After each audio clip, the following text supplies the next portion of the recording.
Hello বন্ধুরা, কেমন আছেন সবাই? আশা করি সবাই ভালো আছেন। বন্ধুরা, আমাদের এই গল্পগুলো যদি ভালো লাগে অবশ্যই লাইক করবেন, কমেন্টস করবেন, আর চ্যানেলে যদি নতুন হয়ে থাকেন অবশ্যই সাবস্ক্রাইব করে পাশে থাকা বেল আইকনটি প্রেস করে রাখুন। আমাদের আজকের গল্প ডায়েরির পাতা, পর্ব ৮। লেখিকা জেরিন আক্তার নিপা। ভাইয়া, আমি ভালো আছি। তুমি এত চিন্তা করছো কেন? তুই সত্যি ভালো আছিস? হ্যাঁ ভাইয়া। তুমি শুধু শুধু আমাকে নিয়ে এত চিন্তা করো। কবে আসবি তোরা? সন্ধ্যা তো আসতেই চাচ্ছে না ভাইয়া। ও নাকি আরও কয়েকদিন থাকবে। ওর তো এইসব কলেজ ফাঁকি দেওয়ার ধান্দা। এই মেয়ে পড়াশোনাকে এত ভয় পায় কেন? সন্ধ্যার সাথে কথা বলবে? থাক, এখন ওর সাথে কথা বলে পাগল হতে পারবো না। আচ্ছা, তাহলে তোরা যেদিন আসবি তার আগে আমাকে জানাবি, আমি তোদের আনতে যাব। আচ্ছা, সন্ধ্যা কোথায়? তীব্র ভাইয়ের সাথে ছাদে গেছে। তুই একা রুমে? হুম। তীব্র কেমন আছে? আর ফুপা ফুপু? সবাই ভালো আছে ভাইয়া। অনেক দিন হলো তীব্রকে দেখি না। ফুপার সাথেও দেখা হয় না। ফুপুর সাথে কথা বলবে? ডাকবো ফুপুকে? আজ না রে, অন্য কোনো দিন বলবো। আর তোদের নিতে আসছি তো, তখনই সবার সাথে দেখা হবে। আচ্ছা, রাখি আজ। ভালো থাকিস, নিজের খেয়াল রাখিস। আচ্ছা, সন্ধ্যাকেও ভালো করে থাকতে বলিস। শুভ ফোন কেটে দিলে সাজ একটা দীর্ঘশ্বাস ফেলে মোবাইল কান থেকে নামিয়ে নেয়। এই কয়দিনের জ্বরে শরীরটা প্রচণ্ড দুর্বল হয়ে গেছে। কিছুই খেতে পারে না, এমনকি ঠিকমতো উঠে দাঁড়াতেও পারে না। ফুপু এই কদিন অনেক টেনশন করেছে। ভাইয়া জানতে পারলে তো পাগল হয়ে ছুটে আসতো। এসব ভাবতে ভাবতে সাজ উঠতে নিচ্ছিল। হঠাৎ মাথা ঘুরে গেলে, শ্বাস পড়ে যেতে নিলে কেউ একজন সাজকে ধরে নিল। ভয়ে সাজ শক্ত করে চোখ বন্ধ করে রেখেছে। শরীর দুর্বল, উঠতে পারছিস না? এই অবস্থায় কোথায় যেতে নিচ্ছিলি? তীব্র কথা শুনে শ্বাস চোখ খুলে সোজা হয়ে দাঁড়ায়। একটু বাইরে। শ্বাস পুরো কথা শেষ করতে পারল না। তার আগেই তীব্র বিকট স্বরে সন্ধ্যাকে ডেকে উঠল। সন্ধ্যা সাথে সাথে দৌড়ে আসে। কী হয়েছে? এভাবে ডাকলে কেন? সাজের কাছে থাক। আচ্ছা। তীব্র আর কিছু না বলে রুম থেকে বের হয়ে গেল। কী হয়েছে আপু? কিছু না। তাহলে ভাইয়া এমনভাবে ডাকলো কেন? জানি না। কয়েকদিন কেটে গেল, এখন সাজ মোটামুটি অনেকটা সুস্থ হয়ে উঠেছে। সন্ধ্যা বিকেল থেকে রেখা আক্তারের পেছন পেছন ঘুরছে। ফুপু, তুমি তো আমার ভালো। ফুপু প্লিজ নিয়ে চলো না। বললাম তো রাতে কোথাও যাওয়া চলবে না। আমার কতদিনের শখ, আমি একদিন রাতের বেলা পুরো শহর ঘুরে দেখব। পাগল নাকি তুই? এমন করছো কেন ফুপু? আমি কি কুমিল্লা আর আসবো নাকি? আর আসলেও কবে না কবে আসি। তোর ফুপা জানতে পারলে অনেক রাগ করবে সন্ধ্যা। তুমি নিয়ে যাবে না তো? তুই তীব্রর সাথে যা। ভাইয়া কোথাও নিয়ে গেলে শুধু তাড়াহুড়ো করে আর বকাবকি করে। আমি তোমার সাথে যাব। আমার লক্ষ্মী ফুপু, সোনা ফুপু, আমার এই কথাটা তো রাখো প্লিজ। দাঁড়া, তোর ফুপাকে জিজ্ঞেস করে দেখি। আর কোনো দেখা দেখি না। আমি রেডি হতে যাচ্ছি। সন্ধ্যা ফুপুর কাছে বায়না করছে রাতের বেলা তাকে কুমিল্লা শহর ঘুরিয়ে দেখাতে। এমনিতেও সাজ সন্ধ্যা বাসায় থাকলে সন্ধ্যার পর নিজের রুম থেকে বের হতে পারে না। ওদের বাবা কখনোই তাদের একা কোথাও ছাড়ে না, রাতের বেলা তো আরও আগেই না। এখানে এসে রাতে ঘোরাঘুরি করার মতো একটা সুযোগ সন্ধ্যা ছাড়তে চাইছে না। রেখা আক্তার মাহমুদ সাহেবের কাছে কল দিয়ে জানতে পারলো আজ ওনার বাসায় ফিরতে অনেক দেরি হবে। অফিসে কাছে ঢাকায় গিয়েছিল, এখনও সেখানে আছে। কখন ফিরবে তার সঠিক বলা যাবে না। সন্ধ্যা, রেডি হয়েছিস তোরা? ফুফু, আমি রেডি, কিন্তু আপু বেঁকে বসেছে কেন? আপু রাতে কোথাও যাবে না? তাহলে? তাহলে কি আপুকে রেখে আমরা একাই বের হব? আমি আপুর জন্য এই সুযোগ কোনো মতেই মিস দেবো না। সন্ধ্যা রাগে ফুঁসতে ফুঁসতে কথাগুলো বলছে। সন্ধ্যাকে রাখতে দেখে সাজ খুব স্বাভাবিকভাবে বলল, আমি বলেছি আমি যাব না। তোকে তো একবারও যেতে নিষেধ করিনি। তুই আর ফুপু যা। দেখো আপু, মাথা মোটার মতো কথা বলো না।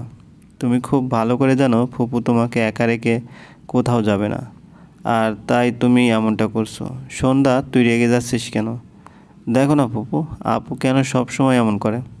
এটা বলে সন্ধ্যা কাঁদতে শুরু করে দিল। তুই কাঁদিস না, আমি বলেছি তো আজ তোকে নিয়ে বের হব। দাঁড়া দেখি তীব্র বাসায় আছে কিনা। তীব্র বাসায় থাকলে সাজকে রেখেই আমরা বের হব। তারপরও তুই কান্না থামা। অবশেষে সাজকে বাসায় রেখেই সন্ধ্যা আর ফুপু বের হলো।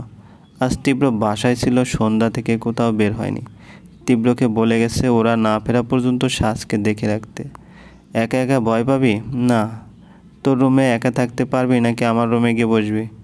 রুমে থাকতে পারবো। আচ্ছা তাহলে আমি আমার রুমে যাই, কিছু লাগলে আমাকে ডাকিস। আমি পাশের রুমে আছি। আচ্ছা। তীব্র নিজের রুমে চলে গেল।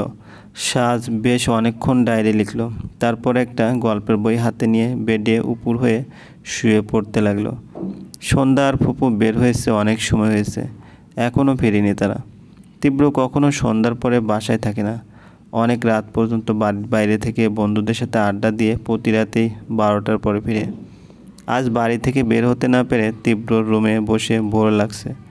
একটু হাঁটাহাঁটি করার জন্য তীব্র ছাদে গেল। সাজ পানি খাওয়ার জন্য রুমের বাইরে আসার সাথে সাথে ইলেকট্রিসিটি চলে গেল। বরাবরই অন্ধকারে সাজের ভয় লাগে। হঠাৎ করে এভাবে ইলেকট্রিসিটি চলে গেল, সাথে সাথে ফোনও নেই। পুরো বাড়ি অন্ধকার হয়ে গেছে, চারদিকে কিছুই দেখা যাচ্ছে না।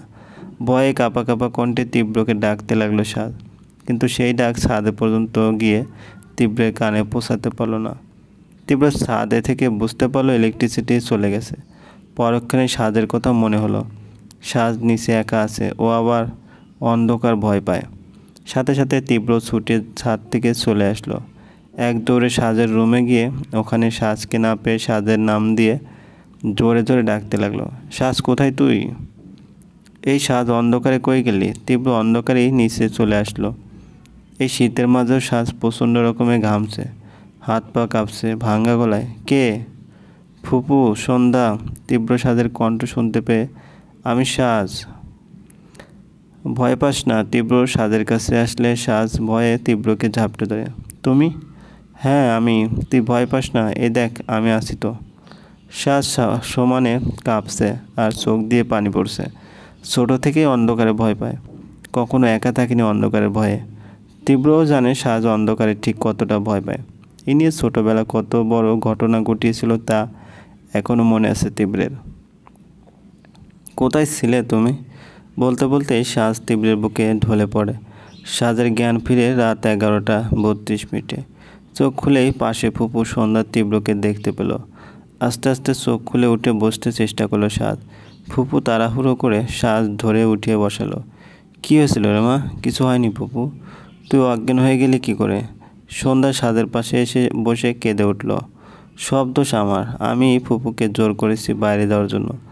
আমি বোন হয়েও তোমাকে একা রেখে চলে গেছি। আমি তোমার খুব খারাপ বোন।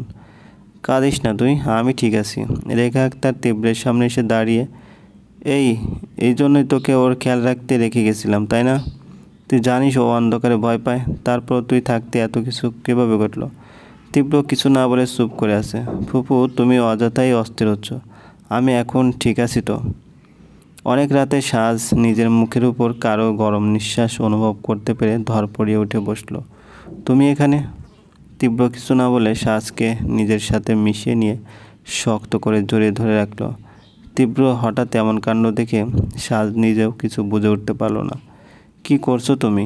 আমি তোর পাশে থাকতেও তুই ভয় পেয়েছিস? আমি তোর খেয়াল রাখতে পারিনি? আমার উচিত ছিল তোকে একা না ছাড়ার। আমি সত্যি একদম বুঝতে পারিনি, ছাড়ো আমাকে। পাগল হয়ে গেলে নাকি? সন্ধ্যা জেগে গেলে কেলেঙ্কারি কাণ্ড ঘটে যাবে। দোহাই লাগে তোমার, প্লিজ আমাকে ছাড়ো। সাজের কোনো কথা তীব্রের কানে যাচ্ছে বলে মনে হচ্ছে না। তীব্র আগের থেকেও আরও শক্ত করে সাজকে ধরে রেখেছে। এক পর্যায়ে সাজ তীব্রকে ধাক্কা দিয়ে সরিয়ে দেয়। মাথা ঠিক আছে তোমার? কি করছিলে তুমি? এত রাতে একটা মেয়ের রুমে চলে আসলে কি মনে করে? নাকি নিজের বাড়ি বলে যা মনে আসবে তাই করে যাবে? তোমার সাহস কী করে হয় আমাকে জড়িয়ে ধরার? কালই আমি বাসায় ফিরে যাব। চলবে। গল্পটি ভালো লাগলে অবশ্যই লাইক করবেন আর কমেন্টস করে জানিয়ে দেবেন। চ্যানেলে যদি নতুন হয়ে থাকেন অবশ্যই সাবস্ক্রাইব করে পাশে থাকা বেল আইকনটি প্রেস করে রাখবেন, যাতে নতুন নতুন ভিডিও আপলোড করার সাথে সাথে আপনার নোটিফিকেশনে চলে যায়। ধন্যবাদ, ভালো থাকবেন। আর আসবো নাকি? আর আসলেও কবে না কবে আসি। তোর ফুপা জানতে পারলে অনেক রাগ করবে সন্ধ্যা। তুমি নিয়ে যাবে না তো? তুই তীব্রর সাথে যা। ভাইয়া কোথাও নিয়ে গেলে শুধু তাড়াহুড়ো করে আর বকাবকি করে। আমি তোমার সাথে যাব। আমার লক্ষ্মী ফুপু, সোনা ফুপু, আমার এই কথাটা তো রাখো প্লিজ। দাঁড়া, তোর ফুপাকে জিজ্ঞেস করে দেখি। আর কোনো দেখা দেখি না, আমি রেডি হতে যাচ্ছি। সন্ধ্যা ফুপুর কাছে বায়না করছে রাতের বেলা তাকে কুমিল্লা শহর ঘুরিয়ে দেখাতে। এমনিতেও সাজ সন্ধ্যা বাসায় থাকলে সন্ধ্যার পর নিজের রুম থেকে বের হতে পারে না। ওদের বাবা কখনোই তাদের একা কোথাও ছাড়ে না, রাতের বেলা তো আরও আগেই না। এখানে এসে রাতে ঘোরাঘুরি করার মতো একটা সুযোগ সন্ধ্যা ছাড়তে চাইছে না। রেখা আক্তার মাহমুদ সাহেবের কাছে কল দিয়ে জানতে পারলো আজ ওনার বাসায় ফিরতে অনেক দেরি হবে। অফিসে কাছে ঢাকায় গিয়েছিল, এখনও সেখানে আছে। কখন ফিরবে তার সঠিক বলা যাবে না। সন্ধ্যা রেডি হয়েছিস তোরা? ফুফু আমি রেডি, কিন্তু আপু বেঁকে বসেছে কেন? আপু রাতে কোথাও যাবে না? তাহলে কি আপুকে রেখে আমরা একাই বের হব? আমি আপুর জন্য এই সুযোগ কোনো মতেই মিস দেবো না। সন্ধ্যা রাগে ফুঁসতে ফুঁসতে কথাগুলো বলছে। সন্ধ্যাকে রাখতে দেখে সাজ খুব স্বাভাবিকভাবেই বলল,